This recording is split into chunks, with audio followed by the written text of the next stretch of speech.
you can't survive in physics if you're not comfortable realizing that you don't understand everything, and that that you have to ask questions, that you this might be a topic that you were doing your PhD on, and you still wake up in the morning and like, I don't even understand. I don't really know what half the words in my thesis title mean. You can learn a lot from sort of hand waving analogies and things like that. But if you actually understand what the equations are saying, then that's another layer of understanding. What would it take to convince me to change my mind, or to consider whether I should change my mind on this? What is the level of evidence that would make me say, oh, actually, maybe it's not right? The secret workout is whatever you haven't been doing before. It's the stimulus you haven't been getting. They're either completely diluted and they have like just gone off the edge of the cliff in terms of rationality, or there's some trickery afoot. There is nothing more you can give, then this is maybe not something you need to worry about at this point. It's like, you're probably not overtraining if you're training 3 times a week.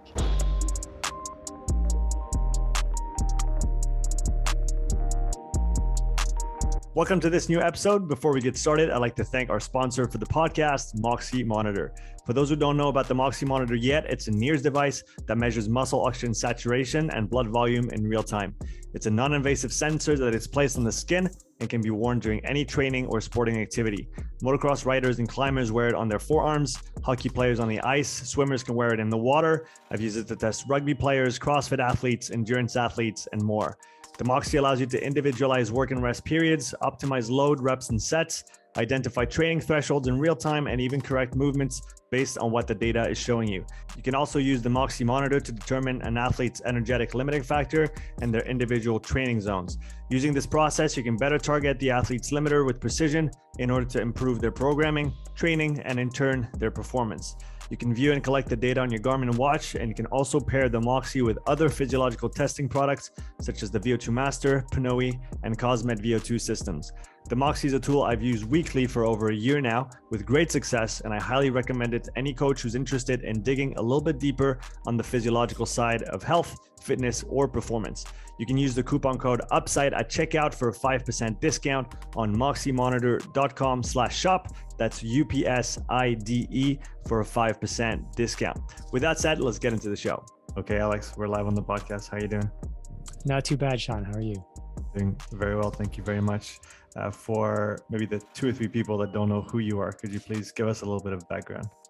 Sure. I'm a science journalist with Outside Magazine. I read a column called Sweat Science, where the shtick, I guess, is trying to look at the evidence on topics related to endurance, fitness, and health. Evidence is a loaded word these days, but really trying to go beyond expert opinion and just say, what do we know? Which is sometimes a lot less than we think we know. My background is as a runner. I was a competitive middle distance runner for the Canadian team for a number of years. Before I became a journalist, I studied physics. I worked as a physicist into my late 20s. Mm-hmm. So the sort of running plus science background is what created my journalism background, which is the sort of science of sports, and particularly endurance sports. So and I live in Toronto, and yeah, I think those are the high points. Oh, I should say, I wrote a book called Endure, which goes into the science of endurance. So that and that was really kind of the culmination of about 10 years of my journalistic research. Was trying to put it into that book. I can tell that it was maybe the synthesis of years and years of work and information that you acquired. It's how I got to know your work. I saw the word, I saw the title Endure mentioned left and right, people, saying the praises of your work. And I thought maybe I need to just buy the book and read it, which I did. And honestly, it's a fantastic piece of work. I think it went beyond my expectations of what a book about endurance training might be. And I think that speaks to your skill as a writer in terms of the information that you go and gather from different scientists and physiologists that you that came across your path, but then also trying to explain it in fairly accessible terms, not maybe not simple, but accessible, because physiology is messy. It's far from being simple. What did you study in physics specifically, or what line of work were you into when you were working in Yeah, physics? it's funny. I came across on a shelf my PhD thesis the other day, and I was like, I don't even know what half those words mean anymore. It's crazy. It's like it's amazing how quickly it fades. So my PhD was in semiconductor physics, which, in broad strokes, it's like looking at new ways of processing information on a computer chip. And the stuff that I did in my PhD kind of went nowhere. No one has used it, but I was working on chips that involve gallium arsenide, which is, most computer chips are silicon, but gallium arsenide is a chip that's used for certain specialized purposes. And I was looking at new ways of sending signals or synchronizing signals. After that, I spent a couple of years doing postdoctoral research with the U.S. National Security Agency in an area called quantum computing, which let's say for the last 20 to 30 years has been the next big thing just around the corner. So it still is not a really practical thing, although there's some commercial implementations of it. But it's an idea of a completely different way of making a computer. So whereas normal computers operate by processing a string of zeros and ones of bits, a quantum bit would be something that obeys the laws of quantum mechanics. So in addition to being 0 and 1, it can be a superposition of 0 and 1 at the same time. And that allows you to do some calculations that are more or less impossible on a regular computer, but it's extremely, extremely hard to build one that stays in a quantum state. And so I was doing some research on ways of understanding whether we could build a quantum computer, which, yeah, again, still hasn't happened. And my postdoc was 2002 to 2004. And there's been a lot of progress, but it's still a hard problem.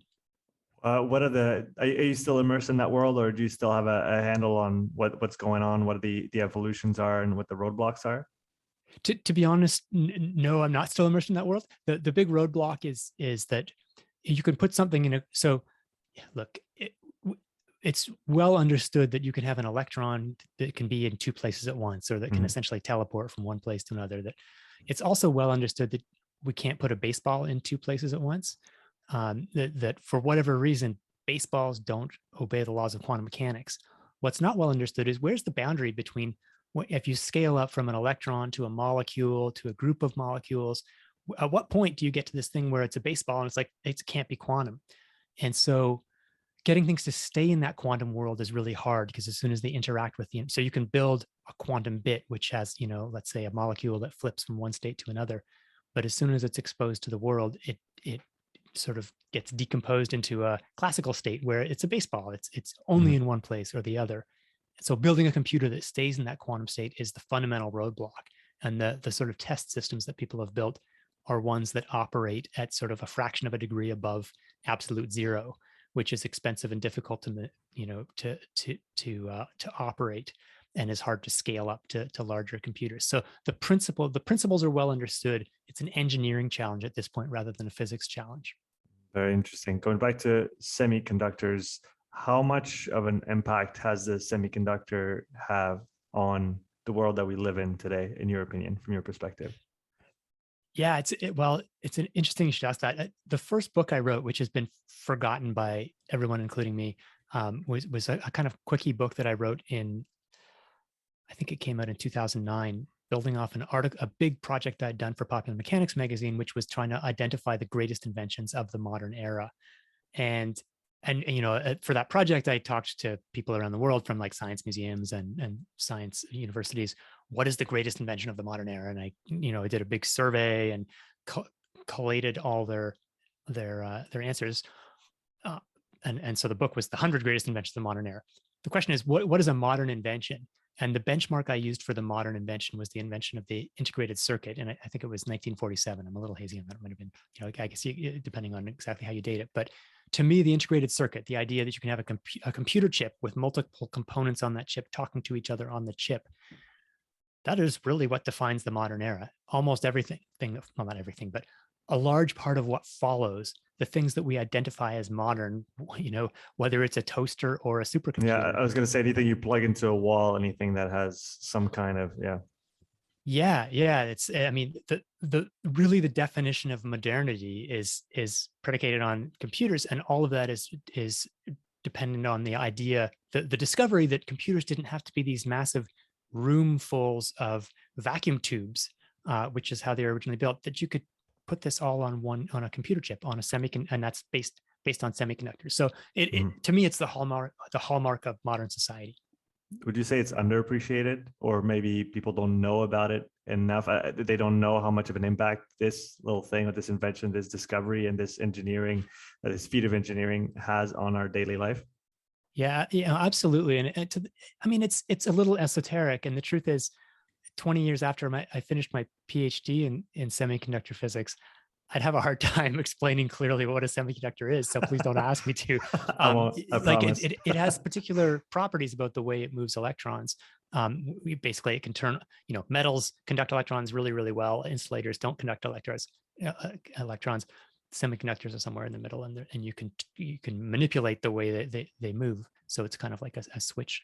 But I think for something that is so sort of obscure and poorly understood, people don't realize how much of our modern society depends on these sort of peculiar properties of semiconductors.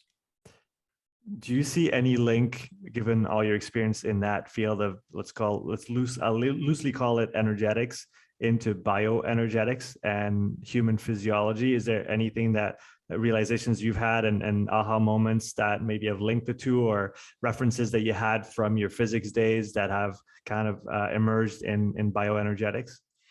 But believe me, I've tried to make it feel like that decade in physics was useful and functional for my subsequent life. The honest answer is, there's not. I mean, look, on deep levels, of course, you're talking about some of the same things and the same laws of conservation of energy and things like that. But it's not like super practical, and it's not like it. I would say that my understanding of physiology didn't get any particular benefit from the courses I took on solid state physics, or much less general relativity or anything like that. There are some ancillary benefits of understanding, being comfortable with equations, with numbers, with complexity. And one of the things you learn in physics, one of the sort of, you can't survive in physics if you're not comfortable realizing that you don't understand everything, and that that you have to ask questions, that you this might be a topic that you were doing your PhD on, and you still wake up in the morning and like, I don't even understand. I don't really know what half the words in my thesis title mean. It's very, very complicated, and that's the nature of the topic. It's not a reflection on you that you don't understand. And as a journalist, then moving into other areas like physiology,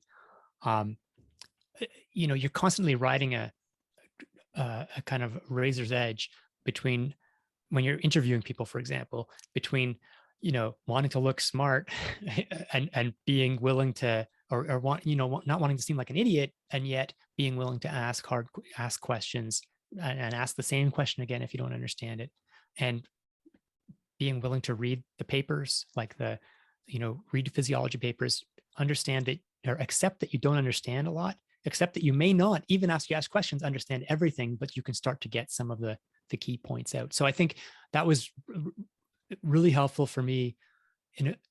For journalists, they tend to come from liberal arts backgrounds, and of course, they're very smart and have lots of skills, but many journalists are a little shy about numbers and equations and things like that. And so I think one thing that's helped my career is that I've been willing to read hard papers and talk to and try and understand what the equations tell us, because they do tell, you can learn a lot from sort of hand waving analogies and things like that. But if you actually understand what the equations are saying, then that's another layer of understanding that can be helpful, that then you can translate back into analogies. Like, you can't make your own new analogies if you don't understand the deeper concepts that are represented by the numbers. Do you feel like your background in physics, which is, let's say, outside of physiology, also maybe helped you have maybe a new perspective on the field of exercise physiology, having not been trained initially in that particular domain? So it is. I've thought quite a bit about this in terms of being an outsider to the field and not coming in. So I think there was a big advantage for me. It was disadvantage in some ways, but also an advantage not to have studied exercise physiology or physiology at all in university, because then you get taught the sort of the received wisdom. And so when I started to read physiology papers in, let's say around 2006 is when I was starting to go down this rabbit hole. I didn't have any preconceptions. I didn't have, if you do a PhD, you are, or any sort of graduate work, you are imbibing what your advisor believes, and your advisor is part of a larger school of a school of thought who's connected to certain other people. And so you inevitably, this is the nature of human societies. There are people around the world who you think are right, and there are people around the world who you think are wrong, and you can't help but be sort. It's very difficult to avoid being sort of pulled into a pre-existing belief framework. And so some of the stuff that I ended up writing about in Endure and that I wrote about as a journalist was initially very controversial. Stuff like Tim Noakes's research.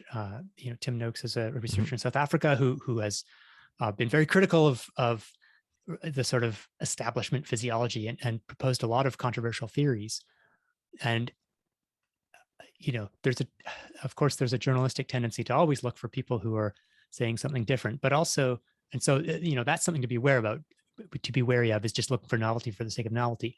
But I think coming in with a clean slate, so with the scientific chops to be able to read the papers and more or less understand what they're talking about, but without the social baggage of like, well, I just spent 4 years working with Bob, and Bob is a good friend of Sally, and Sally works with John, and so therefore I think all their work must be right. So therefore this person who's challenging these ideas about hydration or about appropriate fueling or about the definition of thresholds, or all these things that physiologists argue about, I felt like I was outside that world, and I was allowed to question those, or even like stretching. That's one of the first controversial things I wrote about is like, what does the research actually tell us about whether static stretching is useful? And I don't know the answer to that. Like I because I came from the outside, I was able to look at the research and say, there's very little evidence that static stretching is useful. So then I wrote articles saying static stretching is useless.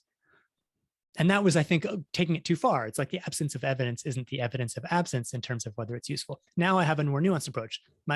Ultimately, if you drill right down to my approach on stretching, I don't know whether it helps. And because I don't like stretching, I'm not going to stretch because I don't, but I recognize that it may well be helpful.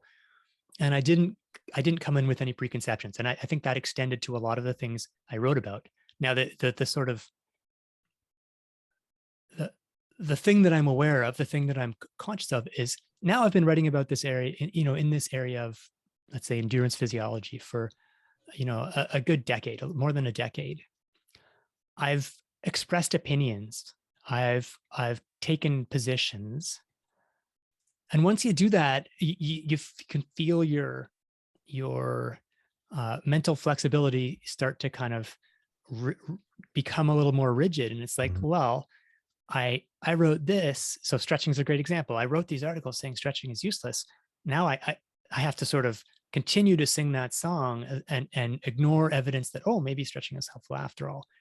Obviously, I try and avoid that, right? Like that's not how I want to approach things. I want to approach things of like, hey, if the evidence changes, my opinions change. But I no longer have that sort of blank slate feeling that I had a decade ago, where it's like, I feel like I'm coming into things with no preconceptions. Now I have preconceptions. I've interviewed a lot of scientists. I've talked to them. Most of them are really, really nice to me.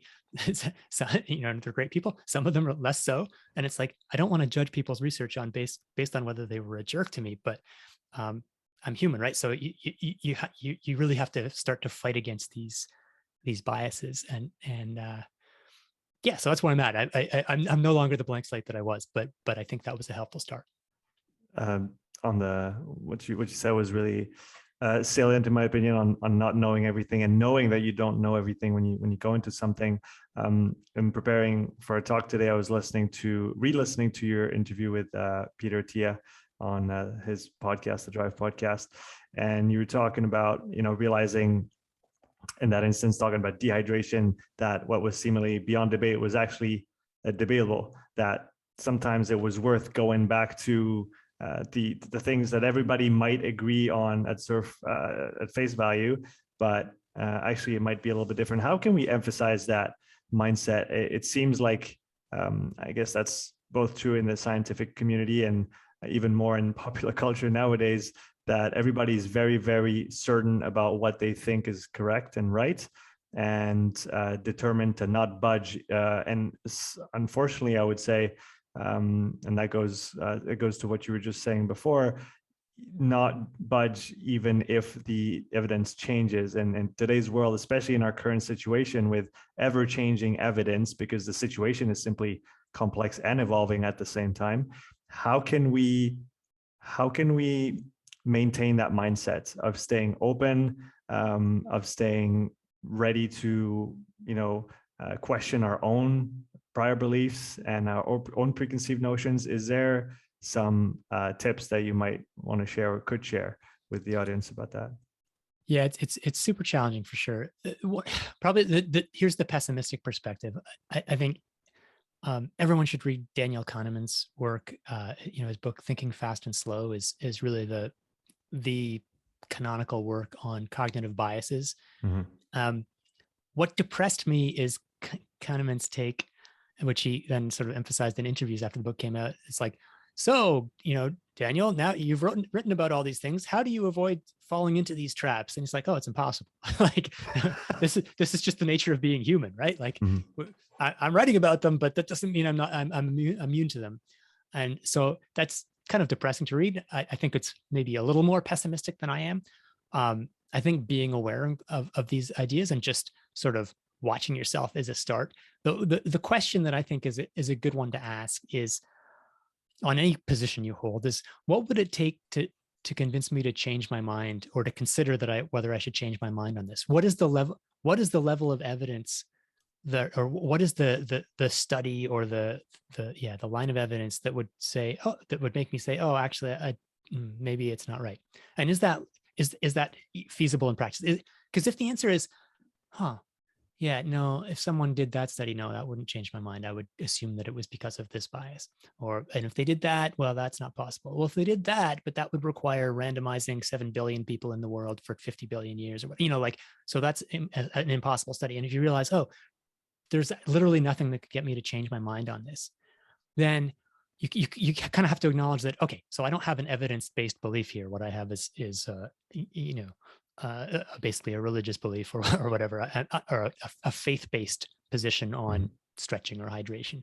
So forcing yourself to consider what study would convince me that maybe that this case isn't closed, I think is a really, it can be a hard thing to do when you have a strongly held position, because I mean, hydration is such a great example of a topic where I came in and I felt like I was a fresh slate, and I really felt like some of the critiques of conventional dehydration research were strong, that they were conflating thirst and dehydration, that the studies showing that mild dehydration hurts your performance are really flawed in the way they're designed.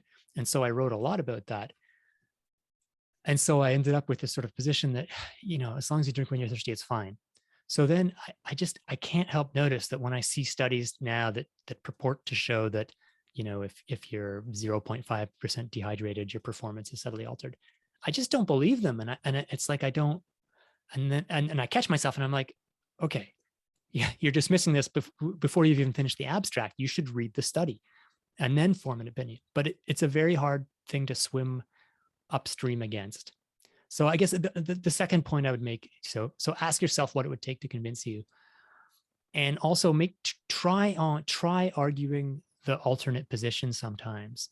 try, because, okay, there are some positions that are just flat out wrong, and you can dismiss them. There's no excuse. Like, it's like, if you're a member of the Flat Earth Society, which I still haven't quite figured out if that's a joke or what, but then it's like, okay, I'm not going to waste, like, life is short. I'm not going to waste time, marshaling my arguments to show that the world is round.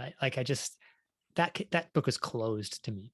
But there are a lot of arguments where, even though I have strong opinions on, there are many intelligent people who disagree with me.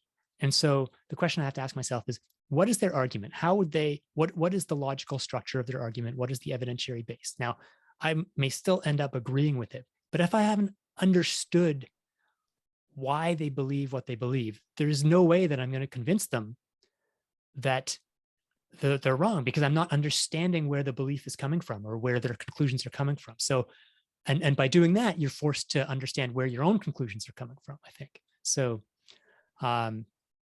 yeah, I guess those two things is what would it take to convince you to change your mind, and why do people who disagree with you? And and you shouldn't just create a straw man. They disagree with me because they're selfish morons who like that's not really why they believe what they believe. Yeah, that's a great. The second point reminds me of, I don't know if you're familiar with Daniel Schmachtenberger. I read a quote from his once, and he said, anytime you have a pejorative straw man way of describing a certain other group of people or train of thought, you need to really reconsider what you think you know, because you're not actually giving any credence to, or probably not enough of your attention to what the opposite view might be, and what you're probably missing a few things. You might still be right in your position, but you're probably doing yourself a disservice by dismissing it without investigating it when it's actually appropriate to do so. The two points you described are, I think, make a lot of sense, but they do, and I'd like to hear your opinion on that. They do require a certain amount of emotional detachment from the information and from what you're looking at. So when we are talking about topics that are near and dear to our heart, or that maybe in the current context that have inextricable emotional ties to our lives and everything that's going on, how can we put ourselves in a position to better judge what we're looking at and what we think we know or maybe don't know? Yeah, it's a super hard question. I mean, I think what it comes down to is that we start to draw some of our identity from our beliefs, and so when people challenge them, we don't feel like our opinion on topic X is being challenged. We feel like our personhood is being challenged, and it's hard to be detached. It's hard to be unemotional. And it's, my personality type is a fairly kind of detached. It just is. I'm not a super emotional person, for better or worse. So I'm sort of cautious of saying, well, just chill out, just relax. Cause telling people to relax is so helpful. Mm-hmm. I guess the honest answer is I don't have like a tip or a trick for that, other than to understand that it's hard to accept that none of us is able to do that perfectly. None of us is able to dissociate our beliefs from our identity, or to always dispassionately look at the evidence. It's an aspirational ideal, and something we need to remind ourselves to try.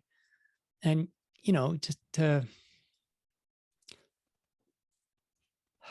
yeah, I mean, I'm when you're making this point or raising this topic, the milieu I end up thinking about is like social media on Twitter, and the sort of the way that arguments just degenerate into just hate fests. And so the solution there is step away. Don't respond in anger on Twitter.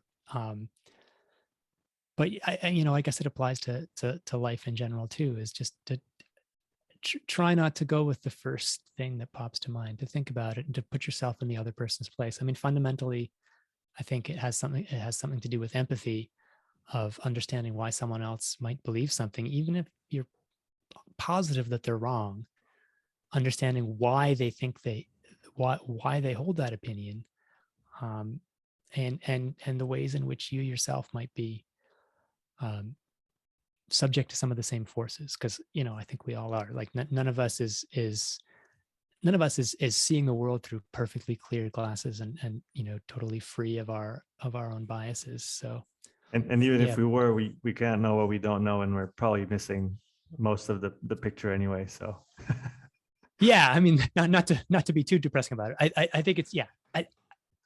I don't have any magical solutions to it. I think that the best I can say is just to be aware that this is the way we work, but that it's possible to put the brakes on and to stop and ask yourself why someone disagrees with you, rather than just try to show that you're right. I mean, the other natural, and I get into this, like if I'm debating with someone, you want to win the argument as opposed to converge on the truth. And so you're looking for the flaws in what the other person says as opposed to looking for the truth in what they say.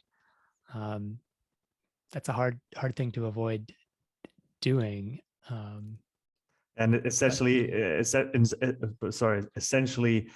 especially if we're in a context where we don't have most of our communication is nonverbal.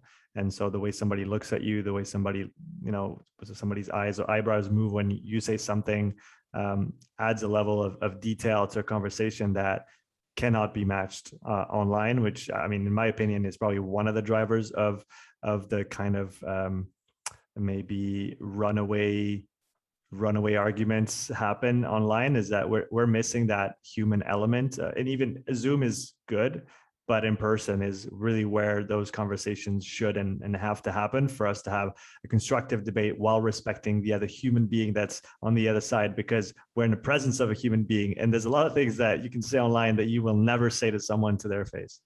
Yeah, for sure. And the other thing about social media discussions is that they have a performative element, in that you're not just talking to one other person, but other people are watching. Mm-hmm. So that increases the incentive not to acknowledge when the other person might have a point.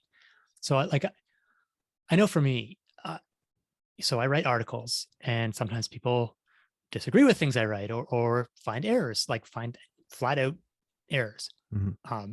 It's easy if I've made an error, because if I made an error, it's unambiguous, and then I have to say, hey, you're right, I screwed up. Thank you for letting me know, and fix it. But quite often it's more of a, like, someone might think it's more ambiguous. Someone thinks that the way I've phrased something is misleading, or not reflective of the whole truth or whatever. And what I've sort of noticed in myself over the years is, if someone says politely to me, like, hey, Alex, do you really think that's a fair way of saying that? I mean, what about this other evidence? Then it's very easy for me to take that feedback, even if it's critical, and say, yeah, that's a good point. Thanks for pointing that out. I think it's good to keep this other perspective in mind too. Whereas if someone says, what the hell is wrong with you, you pinhead? Like, why would you say that? You're such a moron. Even if they're making exactly the same point, it's very, very hard to say, yeah, you're right, I am a pinhead. I guess I was just trying to pull the wool over the sheeple's eyes again, or whatever. Like, it's hard to accept that feedback. And especially because if that feedback is public, then if there's, thousands of other people noticing that this person has launched this broadside, it's the incentives for me to say, yeah, you have a great point, or way down, because then it's like, wow, I've lost a lot of face. Now, that's clearly not how I want to respond to feedback. I want to respond to feedback based on its content, but it's very, very hard. And so ultimately the rule it's not a rule, but when people are sort of over the top, like, you're an idiot, I'll look at the content, and it's like, if I've made a mistake, I'll fix the mistake, but I won't engage with them at all on Twitter, because it's just a lose-lose situation. It's like, if someone is that angry, then I have two choices. I can be sort of unilaterally disarmed, trying to be polite with a homicidal maniac or, with a very rude person, which means I just ended up getting beat up on Twitter, which is not a lot of fun. Or I go on the attack and try and, and it's very, very tempting when someone goes over the top at you to say, oh yeah, well, here's the 7 ways where you're completely wrong, you complete moron. And that drags me down. What I've realized is in the arguments that I can win, winning is losing. Like if someone has made a point that's wrong and I can just destroy them, there is no benefit to me, getting into a shouting match with someone on the internet. So those, even though it's hard, I've learned to just kind of walk away from those and say, okay, this person is wrong, but they're not engaging in a constructive way. And if they wanted to call me up, we could talk about it. But if they want to have a big public fight, that's a different thing. Yeah. So just maybe the conclusion to that part is just be nice to people on the internet, folks. It's going to be better for all of us. Dream the impossible dream. Exactly. It's a wish that I'm putting out there. Just be nice, folks. We'll all win if we are like that. Can you talk about your discovery and learning process, how you encounter, read, synthesize sometimes complicated, complex literature to make sense of it so well, and then translate it into understandable terms for athletes or for just people who enjoy reading your material? Sure. Yeah. There's a lot in there. Like the discovery process. Ultimately, the basic discovery process is I go to the table of contents of a bunch of journals, and I do it every week or two, and I scan through abstracts of, let's say I'll have, 6 to 10 journals in my rotation at any given point. And what I'll find is that if you read one journal regularly, okay, there are some journals that I always like. Medicine and Science in Sports and Exercise is the flagship journal of the American College of Sports Medicine. It's a high impact journal for the field. So I always keep an eye on what's in there. Other journals, kind of smaller ones or more specialized ones, they'll kind of rotate in and out, where I'll remember, I haven't looked at like the European Journal of Sports Science in a long time. And then I'll look and I'll scan through and I'll realize, hey, there's actually a bunch of good stuff here. And so then I'll go on a kick for the next few months of checking that religiously, or something like wilderness, what is it called? Wilderness Medicine and Science. WMS, Wilderness and Environmental Medicine. That's the name of the journal.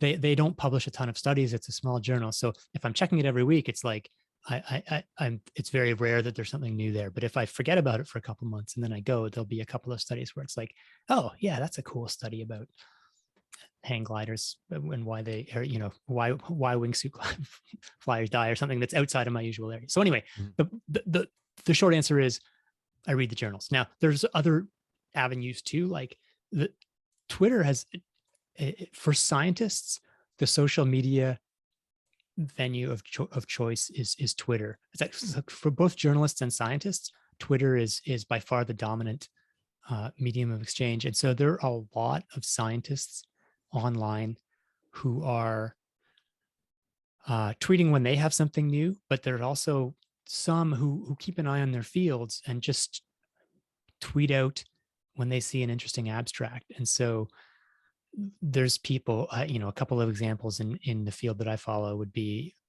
Andy Jones from the University of Exeter. I think it's Andy Beetroot on Twitter. Trent Stellingwerff, who's a physiologist at the Canadian Sport Institute. I think he's T. Stellingwerff. Both of those guys have, just as part of their DNA, or for whatever reason, they are tweeting not just about their own work, but about other work in the general field that they find interesting. And there's lots of other people like that too. So Twitter is actually, and I sort of just browse on Twitter, but I'll go specifically to the accounts of people like Trent and Andy, because they give you a good idea. Like they're doing some of the filtering, and their filtering is very intelligent filtering. They're aware of what's new and what's novel and what's plausible. So I absolutely take advantage of that, of the conversation on Twitter, to get a sense of what's out there. So that's the discovery process. This could be a 45-minute answer. I'll try not to make it that. But Take the time you need. It's interesting. In terms of then, so once I've got papers that I'm interested in that I think are, and the filtering process for papers is there's a lot of factors that go into it. Like, is this scientifically plausible? I don't want to write about a study that really shouldn't have been published. Is it, and there's a sort of heuristic of novelty plus importance, right? Like it should be like relevant and interesting or useful to people, so it should be important. But if it's like, and another study affirms that gravity points downward, it's like that, that's true and it's important, but it doesn't tell us anything anything that didn't already know. And then so you want something that's new, but if it's new, but if there's a who cares element, it's just like, and this is the case. I struggle with this on studies of elite athletes, where that there might be a finding that like shaving your nose hairs is going to save you 0.00001% of your time or whatever. And it's like, okay, that's maybe relevant to 24 people in the world, and so it's cool because we're all aspirational, right? We all want to, especially people who are engaged in a sport in a even in a recreational way. If you're training hard, you want to know what you can get faster. But some of the stuff is so minor, so esoteric that I have to have this conversation with my editor. It's like, okay, well, this is kind of new and kind of interesting, but there are 0 people among the readership of the website or magazine who are going to actually implement this. Or it's, like altitude training is an example. Like people love going to the mountains. So altitude training has interest beyond just elite athletes. But there's some of the nuances of like, how do you combine altitude training with saunas, with supplementation, with the timing for, maximizing your performance in swim races between 200 and 400 meters in length. So anyway, I'm sort of wandering down a rabbit hole here, but so I'm trying to find something that says something new, or has some new perspective, but is also relevant to people, or sometimes that is just like interesting or fascinating, or, like I remember writing a story on there was a case report in Wilderness and Environmental Medicine of a guy who got pulled out to sea while scuba diving and survived 75 hours there. And so it was like, what was his condition? How did he do it? This is not like practical. It's like, next time you're stranded in the ocean for 75 hours, here's how you survive. This was just more like, okay, that's kind of cool. So there's room for that too. But the challenge then is, because I've been writing a column, for more than a decade now on roughly the same area, it's like, there aren't a lot of topics that I haven't covered before. It's great when new ones arise, but for the most part, it's like, I've written about hydration a lot of times, and what more is there? I mean, the science doesn't change. Like, it doesn't change quickly enough for me to write a new piece on hydration every 6 months that says something new. So then I'm looking for, is there any new element, some new element, and then I can use that as a hook to then talk more generally about, hey, because even though I've been writing for a decade, most people haven't been reading me faithfully for a decade. So just because I've written about it 6 times doesn't mean someone who clicks on it on an article has read any of those previous articles. So there's a balance between bringing in the people who are new to the topic without boring the pants off people who have been reading my columns for a little while. Do you have topics that you wrote about that you didn't think were going to hit, but actually did? Something you were just maybe interested yourself in it, but maybe didn't think the audience would respond very positively, but you were surprised? Yeah, definitely that happens. And I mean, I'll just give some context here. I don't have direct access to my audience stats. It's possible that I could get them if I wanted, and occasionally my editor will share with me, like at the end of the year, I might ask her to say, what were the 10 most popular stories that I wrote? Or she might just say, hey, by the way, this story that you wrote last week is doing really well. Mm-hmm. And that is, I used to have more, like when I started, my column actually started as a WordPress blog where I had direct access to exactly how many people were clicking on everything. And that is, this is sort of maybe related to another conversation. but it's kind of like having the world's best smartwatch and trying to run, and you can't stop, you can't really run properly because you've got your eyes are glued on like trying to understand what your left right balance is and your running power. Writing for clicks is a real kind of dangerous game, because then you start focusing on other metrics than whether it's novel and important. No, I definitely agree. I was more talking about topics that you wrote about that maybe didn't think were going to be popular or yeah. Just so the context is I don't always know, but yeah.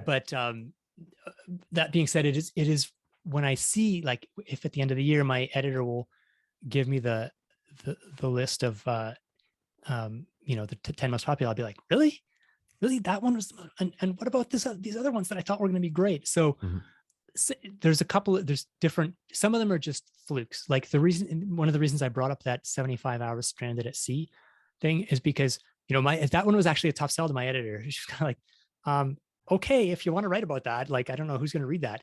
It ended up being one of my most read columns of that year. It was just interesting to people. It was not service journalism. It was just fascinating. There's other examples like that. And there's also categories like, so I write about endurance training. Most of the people who would read me regularly are runners or cyclists or triathletes. Every once in a while, I write about strength training because I'm conscious of the fact that I really need more strength training and it's good for health. It's good for performance. It's good for, successful aging, all sorts of things. So I'll write about strength training, and I'm like the world's worst expert on strength training, right? Like I have like 0% muscle mass. But those articles consistently, anytime I write about strength training, it becomes one of my most clicked ones. And what that tells me is there's a lot of people like me who are, look, I love running, maybe they love cycling, whatever, but they're very aware that they need to do a better job of strength training, and they're struggling to find a way of incorporating strength training into the routine that fits with the way they like spending their time, but also produces demonstrable results. So that was a surprise to me, like maybe over the last couple of years, realizing that it's like, yeah, no, this isn't a fluke. It isn't just that I wrote a particularly good article about strength training. It's that there's a real hunger for better knowledge about strength training among endurance athletes. Which is interesting, and it's good to see, because we know how important it is, even for the longer events, to have that base, and like you said, if not this, for at least for health and everything that comes with it. If we stay on the topic of research, are there any big current issues that you see in exercise research in general that maybe should be addressed or are worth discussing, whether it's what people are focusing on, methods used, any issues that stick out since you spend a lot of time reading research papers? Yeah, I mean, there's I think the sort of the big question for our time is how we're going to interact with fitness technology, with wearables and with data. So both, I guess there's two kind of separate things, but like wearable technology and then and big data, and how we're going to use that data. How I think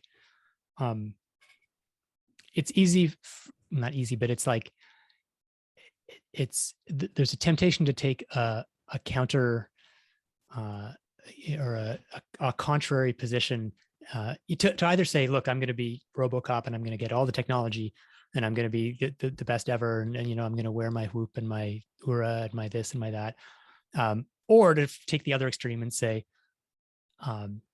look, I'm going to run in a loincloth and nothing else, and I'm going to be in tune with nature, and that's going to be better. My personal approach tends towards the second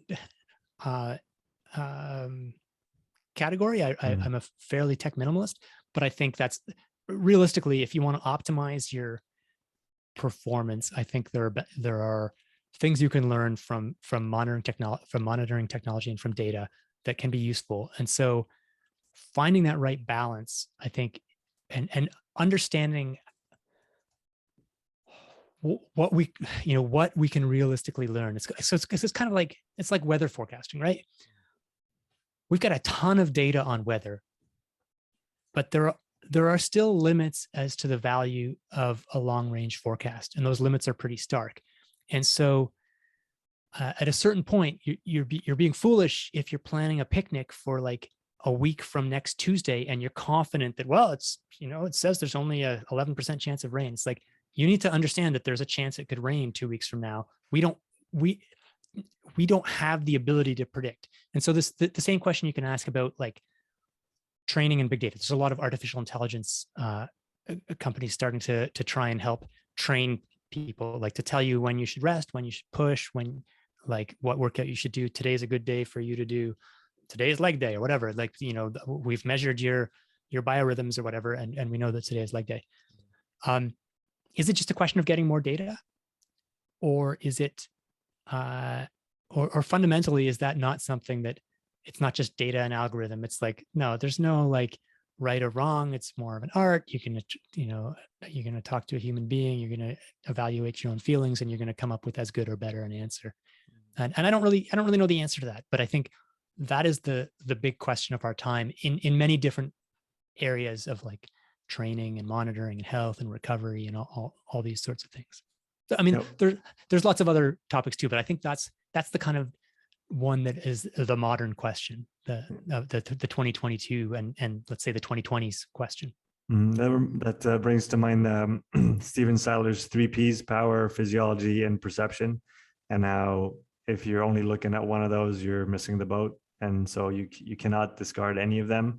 So there is going to have to be some amount of monitoring of some kind if you want to, see or understand what your physiology is doing. But then you can't just let perception on the side and just have math run the show, because we are not math. We're not better than math, but we're beyond the complicated nature of what data can do, and we're in the complex realm as I guess human beings, let's say. What research would you like to see conducted in the field of exercise physiology? What are you interested in learning further about? Everything. Yeah, I mean, on a day-to-day life perspective, the things I'd like to see are the things that are hard, which is, and that's why they haven't been done, right? So I'd love to have a better understanding of long-term diet interventions. Like my belief is that it doesn't matter that much, that, you need to get enough calories, you need to get variety, you need, like, there's things you need, but there's not a magic diet. Mm-hmm. Lots of people would disagree with that. I'd love to see good long-term interventional randomized data on that sort of approach. And I'm not just talking about ketogenic diets, but that's a big one, right? Like it's interesting. I don't hear as much about ketogenic diets as I did a couple of years ago. So I don't know. No, it's not in vogue. Not as much as it used to be, maybe. Yeah. And I don't know whether, I don't know what that means. I don't know whether it's just the people like me stopped paying attention to it and writing about it, or whether people are doing it less, or what, anyway, it would be nice to have good data on that kind of thing. The thing, like, just something that's on my mind, because I wrote about it recently. It's like training studies. So the classic thing in endurance training studies is, let's compare, continuous running for 45 minutes to 4 times 30 seconds all out. Or no, let's do some intermediate. Let's do 10 times 60 seconds rest, and blah, blah, blah. And these are interesting studies. And because all these workouts have, the fun thing is that many of these workouts produce the same change in something like VO2 max, but they do it through different mechanisms, whether it's through peripheral or central adaptations. So those are great. You have to do those studies. But I've never met a serious athlete who does the same workout every day or 3 times a week or anything like that. So it's like, how do you bring these together? What mix of, and of course, Steven Seiler has work on training distribution, like how much of your work should be, low intensity versus high intensity or medium intensity. But I'd love to start seeing some of the permutations. So it's like, okay, we know that 4 times 30 seconds gives you, for 16 weeks, makes you 5% fitter, let's say. I'm just making up numbers. And we know that 45 minutes at an easy pace makes you 5% fitter. What if you do, instead of doing each of those 4 times a week, what if you do 2 of each? Is it additive? Do you get 6% instead of 5% because you're doing a little bit of each? Or is it just like, no, it doesn't matter. If you're training at, you're putting this much training load, then you could slice and dice it however you want. You're just going to get it the same. So those are the sorts of steps I would be interested in seeing to move. I understand why the studies are done the way they are, both because of what's feasible and because this is how you need to understand what's going on under the hood. And if you're changing 6 variables at once, you don't learn anything. But it's like, okay, what happens now when we start to combine some of these variables and do it in a systematic way? Yeah, because like you said, nobody does one type of workout all the time and only that. And if you want a well-balanced program, you need a bit of everything, not in the same proportions all year round. But, and like you said, different training are going to have different adaptations, different targets. And so maybe it's then depending on the athlete, well, he probably needs more 30-second sprints. And then this guy needs more 45 minutes. But then how do we parse all that out is kind of, I guess, where the science of training meets the art of coaching, and where all this kind of mingles. Yeah, you're right. I mean, and exactly, it's like, so if I prescribed my dream study, but then it turns out, where do you recruit your volunteers? You go down to the local rugby club and you get a bunch of rugby players, versus you go down to the local marathon club and you get a bunch of marathon runners.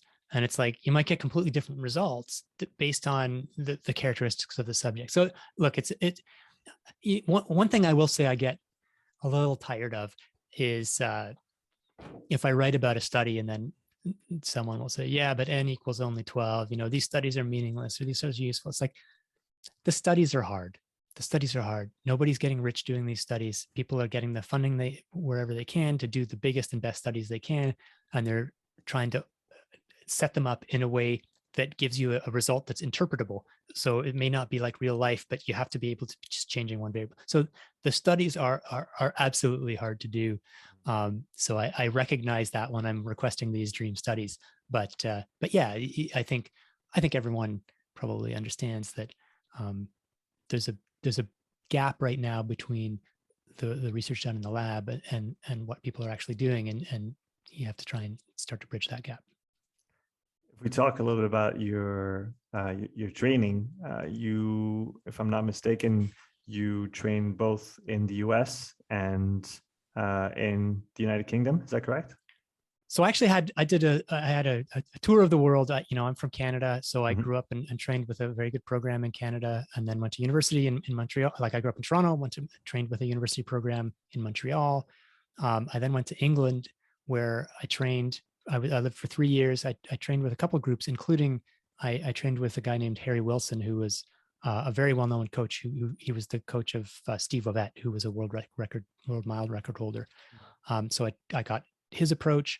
I lived in the States for 3 or 4 years, and trained with a very good group there under the direction of a guy named Matt Centrowitz, who was a former American record holder at 5K, and whose son went on to win the Olympics, the Olympic 1500 in 2016. And so Matt Centrowitz was the senior was, well, actually both of them ran for the University of Oregon, which is kind of there's an Oregon school of training, which has kind of spread across the country and the world. So he was a guy who trained with Steve Prefontaine and he gave us copies of Steve Prefontaine's training log. So I got that school of training. I went to Australia for 4 years subsequently, and at that point I was no longer like competing at an elite level, but I was still training, and we hooked up with some groups there, including a group run by a guy named Dick Telford, who has trained a bunch of Australian Olympians, and he had a different school of training. So sorry, that's a long answer, but yeah, I've had a chance to see some very, very different training groups, and I guess the one insight that I got from those, from moving around that much, is like, every time I moved to a new training group, I'd be like, oh, this is the secret. Oh my God, I can't believe I've never been doing long intervals with long rest. I always did long intervals with short rest. And these intervals, like taking a longer rest, it makes it way harder to do it with long rest because you have to go so much faster. It's a totally different thing. Or when I moved to Matt Centrowitz's group, it's like, oh, these like long progression runs. I always did short, like hard intervals or long, easy runs, but he's got us doing 16-mile runs where, you know, we're dipping under 5-minute mile pace by the, or getting close to 5-minute mile pace by the end. And that's just a completely different stimulus for me. And I'd be terrible at it for whatever this new element was. I'd be terrible at it. And then over the months, I would get better and better. And then I would say, now I'm invincible. Now I, you know, and often it would be accompanied by a performance jump. And I'd say, now I know the secret to running is long progression runs, or now I know the secret is, you know, intervals with longer rest. And it took me a while to sort of change my tune and say, oh, the secret workout is whatever you haven't been doing before. It's the stimulus you haven't been getting. And so moving from different group, I mean, there's a lot of things that go on when you change groups. You get a different motivational approach, you get a sort of feeling of freshness, but you also just get something different. It's not that it's magic. It's that it's something that you haven't been developing. Talk about the cultural differences between those different training groups. What stood out the most to you, or what cultural aspects of those different training groups, in your opinion, had the most impact on your ability to perform or your performance in general? Yeah, I guess so.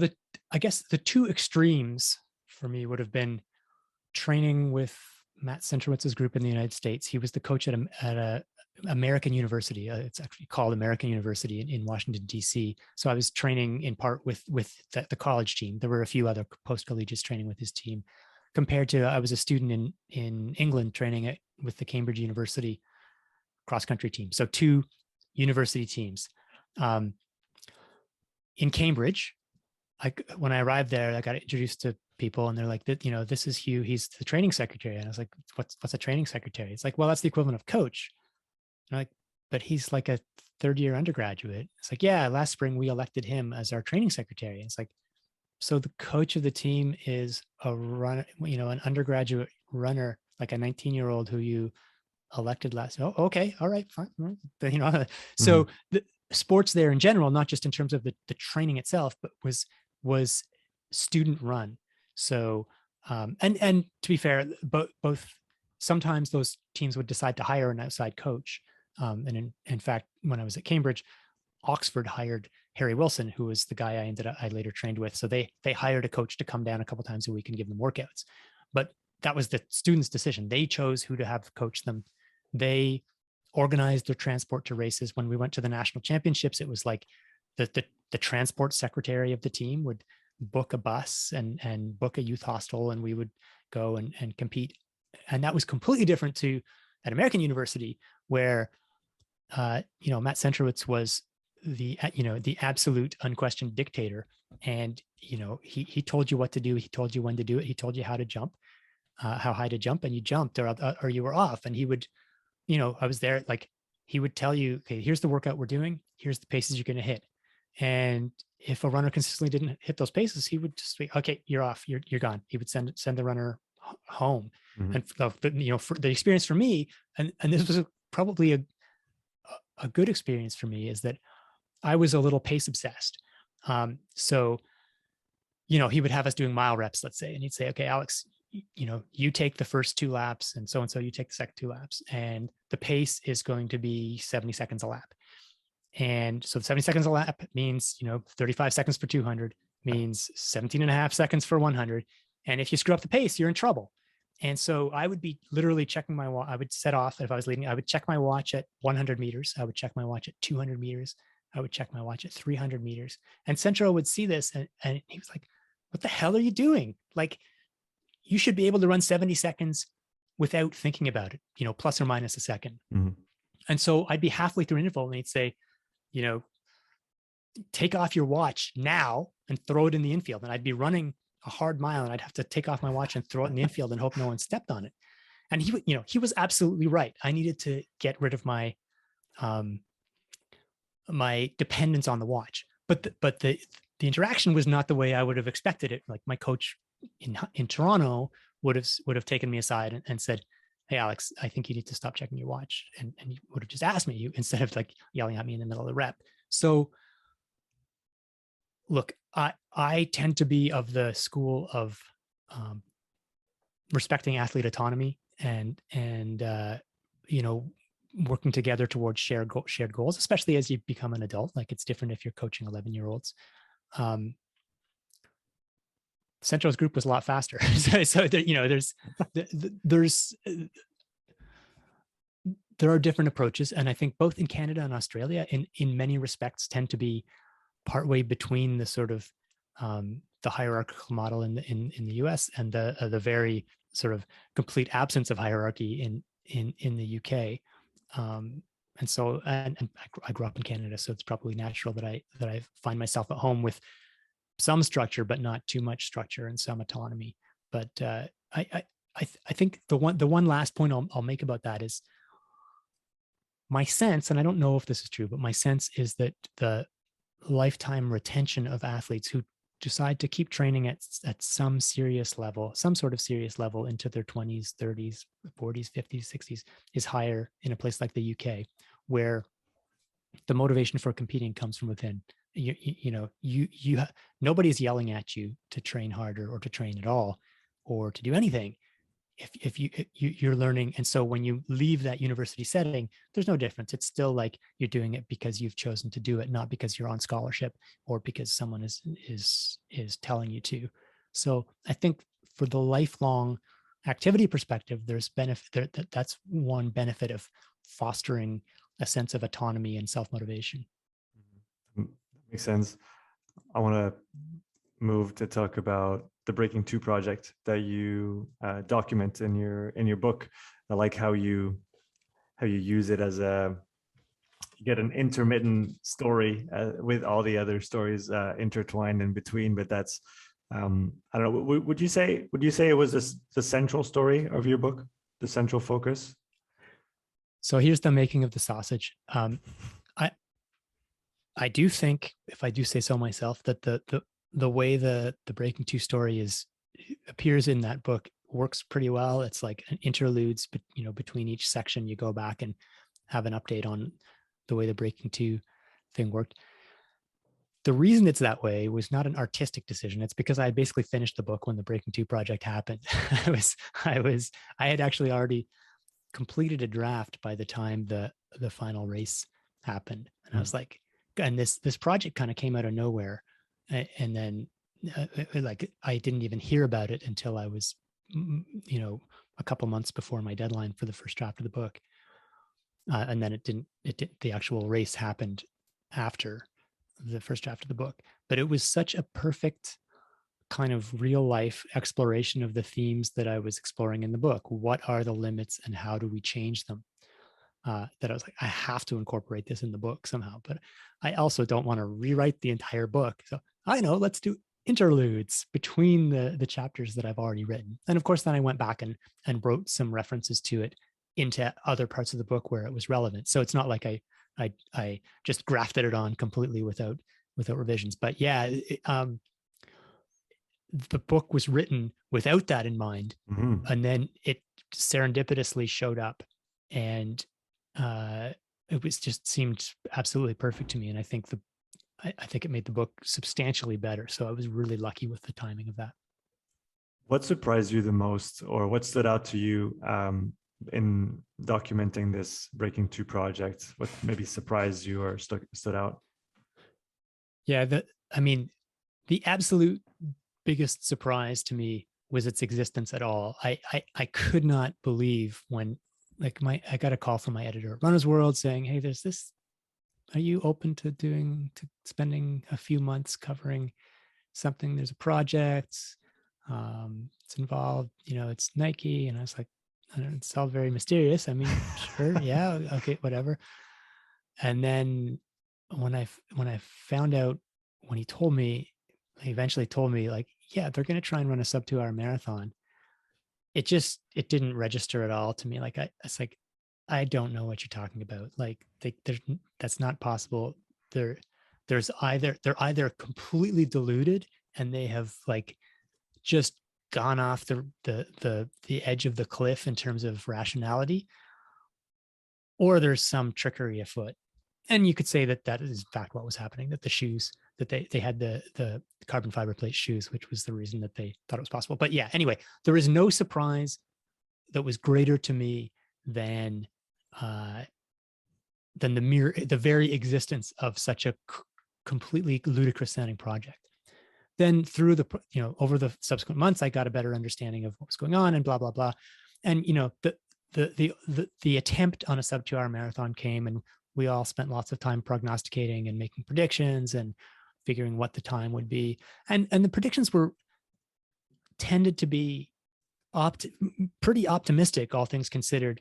Like for most people were guessing in the sort of 2030 or two flat 30 to 201 range, which I think is around where I guessed, or 201. So it shouldn't have been surprising when the winning time was 2 flat 25, but that would have been the second biggest surprise. I was surprised that I was surprised, but I was surprised when it got to 30K and Eliud Kipchoge was still on pace. Even though it shouldn't have been surprising, I was like, whoa, I can't believe what I'm watching here. This is completely crazy. It was, and it was interesting. It was a sort of reminder of what it's like to witness a sporting event in person. The difference between talking about it and the difference and being there and watching it, and which I guess is kind of an interesting thing to say in 2022, when I haven't seen live sport in a couple of years, that there is something special about being in the room where it happens. Having been close to this project, and have seen maybe some behind the scenes elements that were maybe not accessible to outsiders, would you say how was the balance of emphasis between focusing on optimizing the training itself and then optimizing the technology / environment that pertain to attaining that result? So I think that the goals of the project were to treat both of those as hugely important. They spent a lot of effort on both training, optimizing the training, and the technology. In the end, I think this was fundamentally a story about technology. Mm-hmm. Excuse me.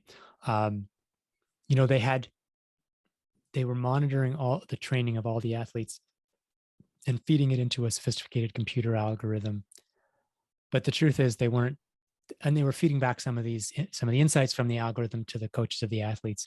But each of the 3 athletes was doing the training that their coach prescribed, and the training wasn't changing much. They were just doing their thing. And and right at the beginning of the project, I asked Eliud Kipchoge, it's like, after the project was announced, it's like he had just run a 59:30 or something half marathon in New Delhi, or in Delhi rather. And I asked him, like, okay, so you ran just under an hour. Now you're going to go twice as far at the same pace. So how are you going to change your training? And his answer was like, I'm not going to change my training. I'm just, I'm going to change my mind will be different, which, at the time I was like, wow, that's a terrible plan. But ultimately, I don't think the training changed substantially even though they were looking at it and interested in it. This was a story about shoes, about drafting, to a lesser extent, maybe about nutrition, about Eliud Kipchoge was using hydrogel drink, but this wasn't the Nike thing. They didn't even know about it, but he was using a drink that has since become kind of the default drink among elite endurance athletes, which has some different properties. So I think it was a technology story is the short answer to your question.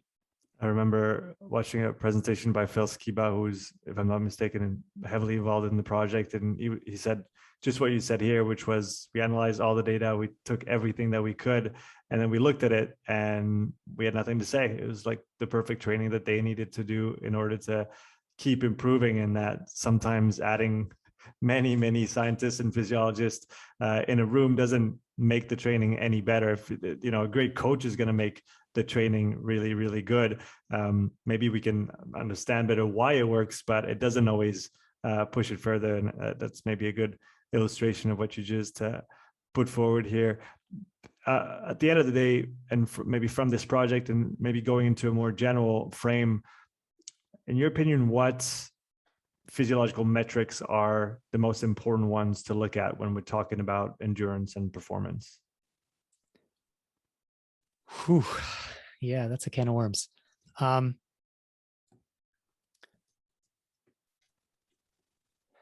So let me start by saying that I think if you want to collect data,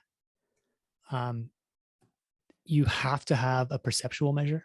You have to have something about perceived effort.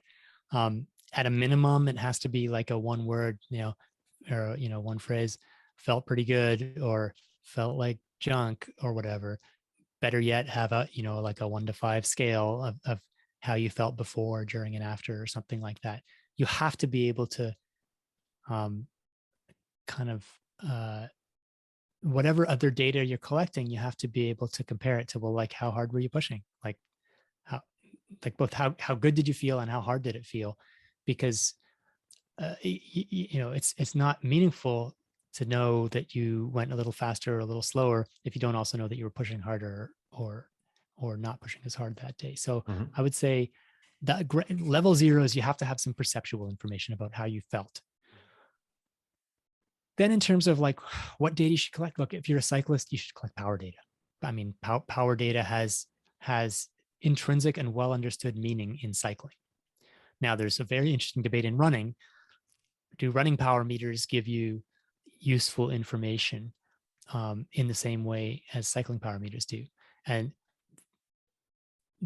running power meters are not the same as cycling power meters. They are not directly measuring the force, the metabolic power. Sorry to cut you off. Is the biggest reason for this the difference that one can have in efficiency of running versus the efficiency of cycling? In my mind, and I might be completely off, but cycling seems like there's less wiggle room to move differently or maybe in a less efficient manner, whereas running, there's maybe a lot more that can happen on the efficiency side. Is that one of the reasons why? Yeah, that's probably the main driving reason. Okay. So with cycling, what you're measuring is mechanical power, but what you care about is metabolic power, like how quickly are you burning energy. And with cycling, there's a pretty unchanging relationship between mechanical and metabolic power. Let's say it's roughly 4 to 1, right? Like if you're pushing 250 watts on the bike, you're probably burning about 1,000 watts of calories at that point. With running, it's all over the map. It depends on not just you, but it also, even within a given person, you go up a hill or down a hill, the relation between mechanical and metabolic power changes completely.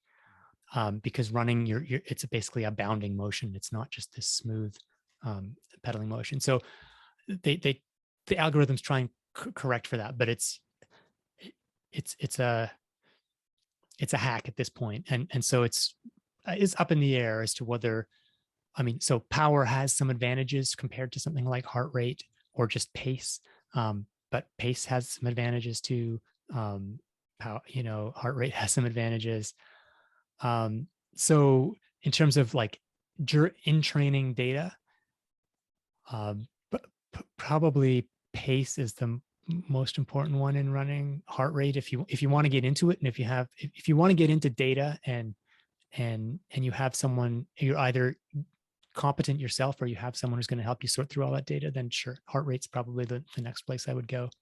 Then aside from in training, there's the outside of training stuff. Like, should you be measuring heart rate variability or other metrics of recovery and health?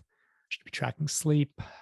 I guess what I would say is, if I were an Olympic or an Olympically aspiring athlete, I would track a bunch of that stuff just in case, and I would work with someone who could help me interpret that data. And if I were a recreational athlete who just found that stuff fun, then that's great. If you're an athlete who just wants to see how fast you can run for 10K, I don't think you need to track almost any of that stuff. Pace, I would say, even, I mean, you want to know how fast you ran during quality workouts. You don't necessarily need to know how fast you're going at any given second in that. So I think there's a distinction between what could be useful in theory with a lot of help, and if you're really focused on doing it properly, versus um, what what you can be confident is actually going to make a difference. And look, I mean, look, just thinking of what you've spoken about recently on your podcast, I just wrote an article on muscle oxygen monitoring, and that's interesting and that's fun, and it's complicated. Like that's not that you cannot Yes. just sort of stick a muscle oxygen monitor on and expect to get reasonable insights from that. So that's maybe a good illustration. It's obvious that you can't just sort of look at a muscle oxygen monitor and believe that you're learning something just from the number on your wrist, if you have it in real time or whatever, or on your cycle computer. It takes some interpretation.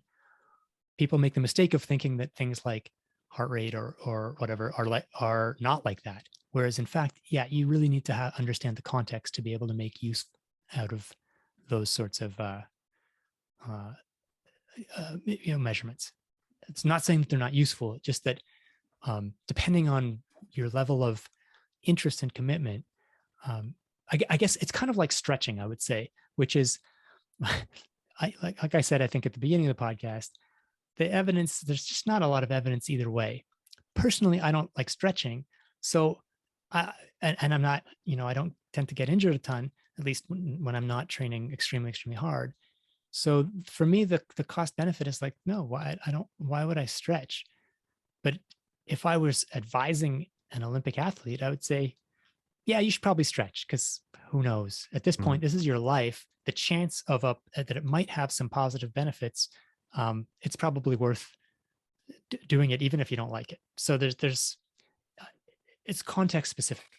Yeah, and like you said, I think you're very right in saying that the interpretation is where the difficulty lies. Like, I mean, as you know, Moxie sponsors this podcast. I work with the device quite a bit, and I'm very, very much interested in what it can tell us. But there currently is no consensus on what the actual data means. There's I think some really, and actually on the Breaking 2 project, they use NIRS and looking at critical oxygenation. I think Brett Kirby wrote a paper last year on this topic. And so I think and for me, that's kind of the merging of two worlds, where you have a kind of a critical power model that's slowly merging with the underlying physiology. And I think there's probably something really interesting there, but it's still not, like you said, it's not like it's just going to look at your watch and it's going to tell you what to do. We're still a way off of this, and bridging that gap just takes time and people willing to try and figure it out, when there's not really any guarantee that it's going to work, although it is promising.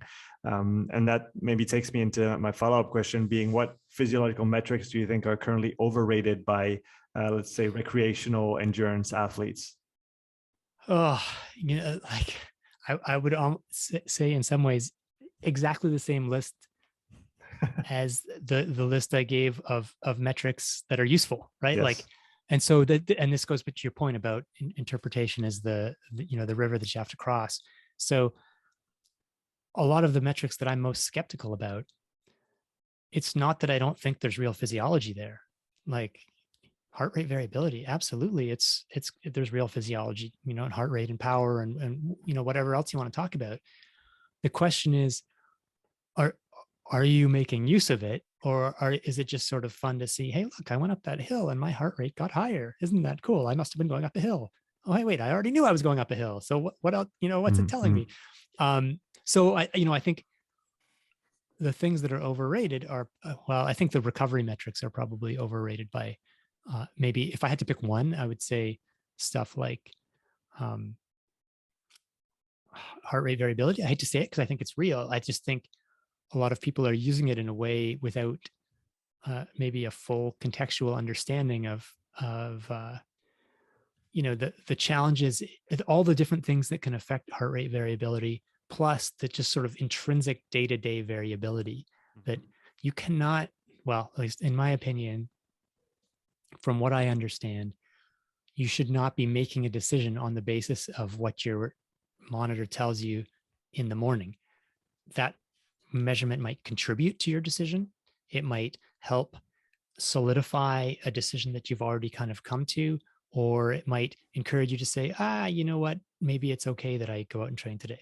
But there's so much day-to-day variability that outsourcing any sort of decision process exclusively to your heart rate monitor or to your heart rate variability uh, algorithm, especially if you don't really know how to measure properly, if you're not measuring at the same time under the same context every day, you're just sort of relying, hey, my Apple Watch told me my HRV taken at some random time during the night, which it doesn't really specify as far as I know. So you don't really know under what circumstances that measurement was taken or when it was taken. I think that's gotten overrated. And that goes back to our Seiler's 3Ps, where you can't just rely on one of those. And if you have a shitty HRV reading in the morning, then you need to actually get on the bike, see what your power says, see what your perception says, and then maybe you can make a quasi-informed decision about how you should proceed. And probably most people don't train enough or hard enough to justify using those to the HRV itself, because they could probably maybe clean up what they do on the lifestyle side, train a lot harder, and they would get a lot more out of it than trying to auto-regulate their 4 workouts per week on the basis of their morning HRV. Yeah, and fundamentally, I think it's interesting. It goes back to a point I was making earlier about all the stuff I write about or that sometimes I increasingly I choose not to write about, where it's like, if you're not already training at the point where there is nothing more you can give, then this is maybe not something you need to worry about at this point. It's like, you're probably not overtraining if you're training 3 times a week. So that has the risk of sounding a little dismissive, and I don't mean it to, but it's just, yeah, the context matters for sure.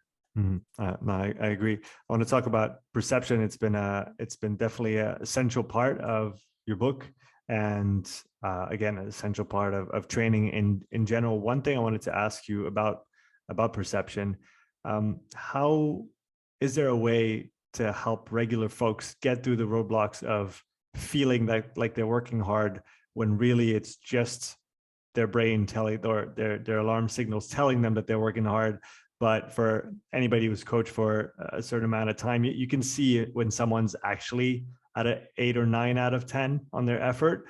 And very often with people that are not used to, just performing physical activity and exerting themselves, oftentimes it looks to your eye as maybe a 5, maybe a 6, and they're rating 9 or 10.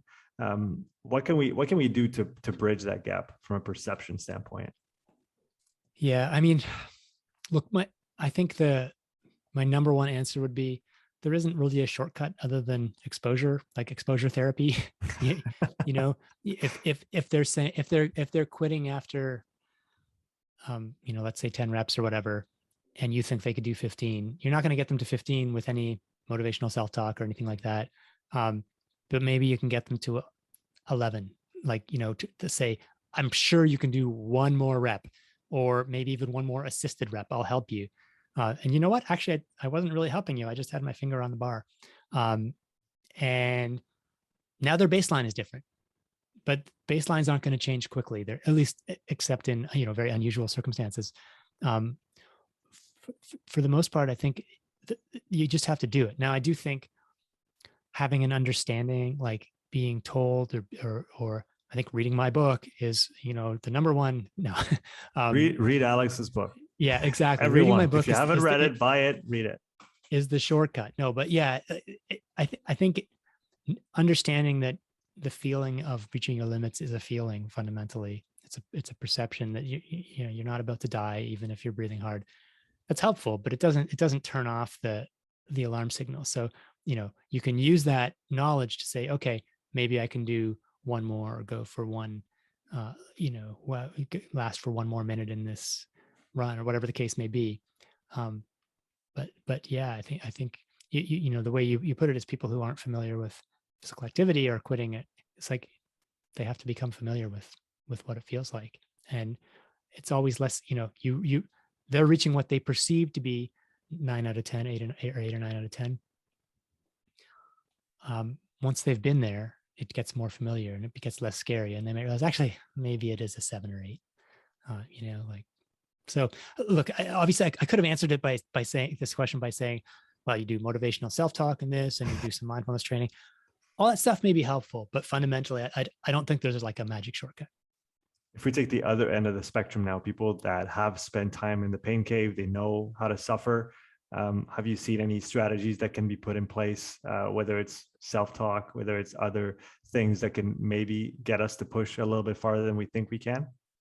Yeah. So that's what, for people who have already, been down this road, that's where I think techniques like motivational self-talk, of understanding the role of mindset, of internal monologue, um, of of self-belief, I guess, on a more basic level, um, can make a difference. Because once you're an experienced athlete, the gains are a lot harder to come by. So that's where it's worth scrabbling for those extra few percent, because those are worthwhile if you're already plateaued. I think motivational self-talk would be my top suggestion. There's lots of sports psychology techniques. A lot of them I haven't written about because there's not a lot of empirical grounding to them. There's not a lot of evidence. It doesn't mean I don't think they are helpful or work. It just means that as a science journalist, I don't have a lot to say about them because there isn't a lot to say about the science. And that's a distinction that I think is important to make. It's like, just because there's not a peer-reviewed study about it doesn't mean it's not, like a lot of things that elite athletes do. There's no peer-reviewed study behind them. It doesn't mean it doesn't work. It just means that I don't have anything to say pro or con because there's no study to talk about it. What do you tell yourself when you're running hard intervals? When do I get to go home? Yeah, it's definitely it's easier to write about these things than it is to implement the practices. The biggest thing that I would say, the easiest thing that I've found to implement directly is being conscious of my face, of my facial expression. And it is just amazing to me during hard intervals. If once I've become aware of it, again, just this idea of being aware of it, it's like I'll realize that as soon as I start trying to run hard, I'm like, I've got this face of agony. And then once I'm aware of it, I can say, does scrunching up my face like this really contribute anything? Do I need to do this? I'm like, no, I can completely relax my face. And as soon as I relax my face, I feel more relaxed.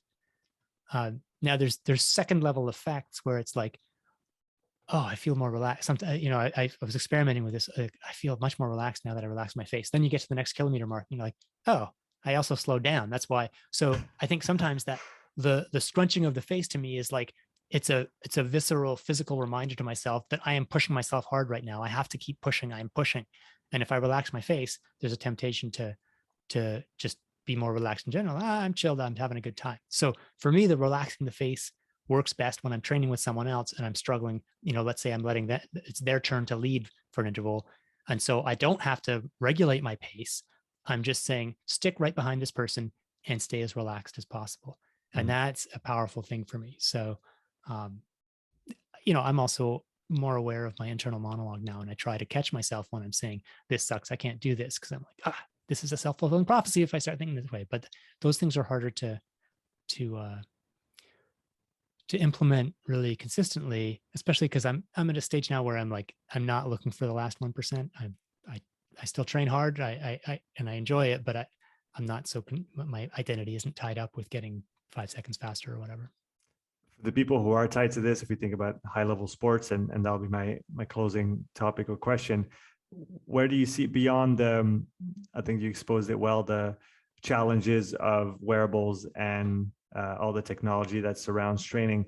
Beyond that, where is sports performance training going in the next 5 years, 10 years? What are the elite teams focusing on that you think can show some that can make a difference in their performance over time? One of the things I've heard people talking about a lot, and it may be a sort of selection bias that they're talking to me about it because it's something I've written about, and it's actually one of, it's ranked 14th on the things that they think is important. But I've heard a lot of pro teams talking about the idea of mental fatigue, of being able to track, to quantify levels of mental fatigue, understand when athletes are mental fatigued, and in some cases to specifically train resistance to mental fatigue. Mm-hmm. There is a little bit of interesting research suggesting that mental fatigue is a trait, or resistance to mental fatigue is a trait that distinguishes elite from merely good athletes. So And to me, that's the reason I mentioned that, is that it's something that's pretty untapped at this point. It's not going to make people like 50% better, but when you're looking for the 1%, that's something. We can talk about stuff like recovery and training volume and like, and it's, are all these fancy new recovery modalities. Like if you have one of those leg casts that massages your leg and hyperbaric chamber and blah, blah, blah, blah. Is that going to allow you to do 10% more volume? Maybe not. But that's all just marginal gains on, what athletes are already doing. I think the mental fatigue is something that, well, I would say the normal course of training for an elite athlete involves a lot of mental fatigue. So there's an open question as to how much more specific mental fatigue training can do than just the physical training is also mentally fatiguing. But I think there's a potential that that's an avenue that for some athletes at least is untapped and has the potential for improvement. Are there any standard testing protocols for that quality that seem to hold up and be repeatable? Yeah, there's an app actually. I haven't written about this in a couple of years, but there was an app launched a year or two ago from a company in Switzerland. Okay. I think it was called Soma NPT. And the app developer was working with a guy named Walter Staiano, who's one of the leading researchers in this area. So it was research backed, and it had a whole bunch of tests that you would just do on an iPad or iPhone. And so there's diagnostic tests to measure things like reaction time and sustained focus and focus shifting and things like a sort of hierarchy of ways to measure mental fatigue, and then exercises to train mental fatigue. And so Walter Staiano, for instance, was working with I think it was the Danish Olympic Committee for a while. I may have it wrong, but I think it's the Danish Olympic Committee. And he worked with, for instance, the badminton team, and they would be doing workouts where they would do physical workouts they would do a workout. And then in the recovery sessions, instead of just standing there, they would rush over to an iPad and do mental fatigue drills while they were physically recovering, and then go back to their physical routine. So there's ways of incorporating these sorts of things. And I don't know whether that app is still available. And I think there's some other apps in the pipeline, though I'm not sure they're available, but that's the one that I had some experience with. So we'll definitely be on the lookout for those, Alex. I want to thank you very much for coming on the podcast. It was a lot of fun chatting with you about everything you know and everything you've experienced. Where can people find out more about your work? I guess the easiest place to find me is on Twitter. My handle is Sweat Science. My columns run roughly weekly on outsideonline.com, and the column is called Sweat Science. And I have a website, alexhutchinson.net, last updated in about 2017, but it gives some basic background and links to various other places to find me. Right, Alex, those links are in the description for anybody interested in learning more about what you do. Again, thank you so much for coming on today. It was a lot of fun. Thanks, Sean. I really appreciate the conversation. Thanks for listening to this episode. If you would like to support the podcast, please take a few moments to leave a written review and a 5-star rating on Apple Podcasts. If you want to watch this episode again, you can find the full video recording on my YouTube channel. You'll also find hundreds of hours of free content, all my podcasts, my thoughts of the day, structured presentations, and more. So don't wait, go subscribe, and I'll see you in the next episode. Take care.